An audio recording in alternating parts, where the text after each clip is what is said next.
Let's explore these two cases further now and speak to Benedict Phiri, a legal analyst. Benedict, thank you so much for your time this afternoon. Let's start with the previous issue that I was speaking to Kenny Mapanga about. In delivering his judgment, Chief Justice Raymond Zondo saying that he considered the fact that Janusz Walusz served more than 25 years of his life sentence and that the decision by the Minister of Justice not to grant him parole in 2020 was irrational. I mean, this issue has been quite on the back and forth for quite some time here. Are you surprised, or did you see this one coming? I'm not surprised. I think, yes, it was quite a heinous crime and quite a big one for the country. But, you know, the law, we have seen a number of cases already which confirmed that, you know, if a person is eligible for parole and has met the requirements for parole, even though they don't have a right to be granted parole, they certainly have a legitimate expectation that that application for parole will be dealt with in accordance with the law and, you know, with proper reasons for the decision not being granted or being granted one way or the other. And I think in this particular instance, the minister had really run out of room. You know, the pressure came from a political perspective rather than he actually was constrained by the law from making that decision. So I'm not surprised. We have seen a few of these in our law before, certainly not at this level of importance, but I think that decision is correct given what we've seen in the courts around these parole decisions in the past. I suppose then it's the end of the road for the minister, or does it still have options given the fact that the SACP is talking about mass mobilization here and saying that they're not taking this one lying down? I think certainly from a legal perspective, Ms. Mapanga was also correct to say this is the apex court and there is no further appeal that lies beyond the Constitutional Court. He may maybe seek to rescind, but we know that that's not a valid course of action, even though others have tried it. You know, so from a legal perspective, this is certainly end of the road for the minister. And let's then move on to another matter which we saw this morning at the Supreme Court of Appeal. That's the Zuma matter. Of course, the court saying that in its order that it's setting aside paragraph 5 and 6. And this, of course, was the lower court's decision. Now, paragraph 5 said that it is declared that the time the third respondent was out of jail on medical parole should not be counted for the fulfillment of the third respondent's sentence of 15 months imposed by the Constitutional Court. What does it all mean? Because there seems to be others who believe that this means he's going back to prison. Others say he isn't.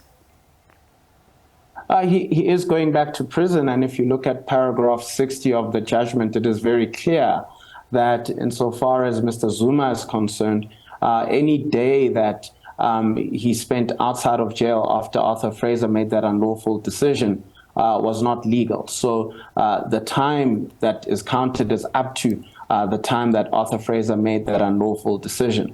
I think what the court just wanted to say was that it wasn't for the High Court to pronounce on whether, for instance, a commissioner may make a determination that that time should be counted or not, or the minister, because that would then infringe on the separation of powers. It is not for the courts to determine whether a prisoner has served his sentence adequately or not, and that is up to the government, you know, the other arms of government to determine that. But certainly, insofar as the judgment of the court is concerned, Mr. Zuma has to prepare himself to go back to jail unless he notes an appeal. Or unless the Correctional Services Department notes an appeal. Do you think that it's going to go that direction?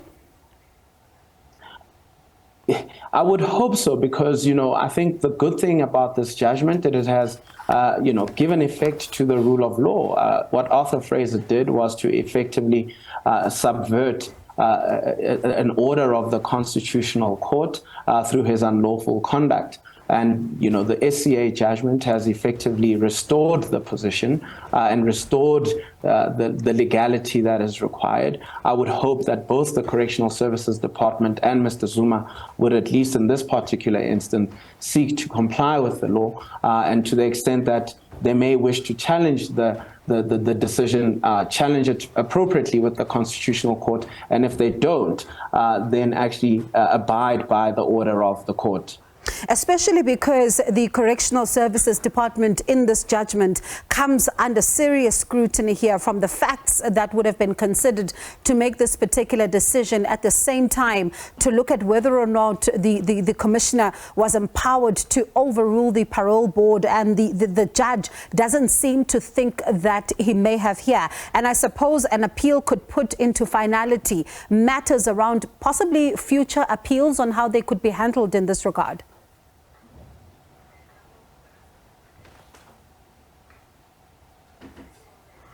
Benedict, I'm not sure if you can still hear me, if you heard the question.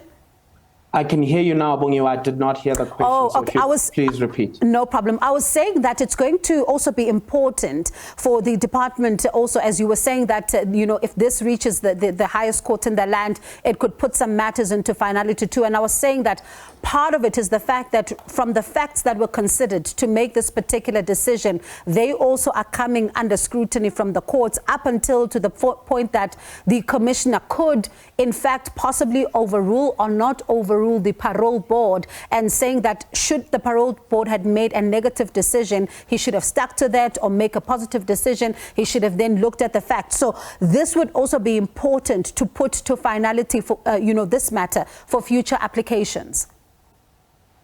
Yeah, and I think, the Supreme Court of Appeal is also the final court in matters that don't involve a constitutional question or constitutional matters. And I think this part of the law is clarified. I don't think it was actually, there to be debated with in the first place, given, the journey that we've walked to ensure that these abuses did not occur any longer since Shabir Sheikh and others, prior to the amendments to this Correctional Services Act. But I think, it is welcome that there is clarity in this particular area of the law now, to the extent that there wasn't any. And I think it would be not well placed for the Correctional Services Department to appeal this judgment and order. I think it's quite clear, and it wouldn't suit the Correctional Services Department to seek to rectify this matter of Mr. Zuma through an appeal, which I think they would not succeed in the Constitutional Court. Yeah, and Benedict, the court also expressing a disquiet about the fact that the Department of Correctional Services released a statement to say that the former president had finished serving his sentence, and said that this was premature because this matter was still pending before the court, and now the court has, of course, made its own ruling in this regard. This is also quite huge. That is huge, and I think we should take heed of the fact that the court has said, well, we'll defer to another arm of government insofar as how prisoners serve out their sentences and whether they've complied with what is required. Once a court sentences an offender, that's the end of the matter for the court, and it hands over to a separate arm of government. And similarly, the department should have actually deferred and paused on that statement, given that there was actually a court matter pending in which it was actually a party.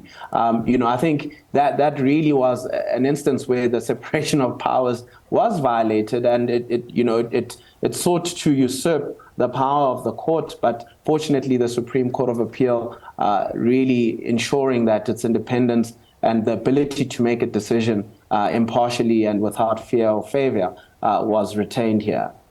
Benedict, I have a sneaky suspicion that you and I are going to speak when this matter is at the Constitutional Court, that you're not just off the hook just yet. So thank you so much for your time. We'll pause it there for now, but I think we'll have another installment. Thank you. Do appreciate your time. That is legal analyst Benedict Phiri.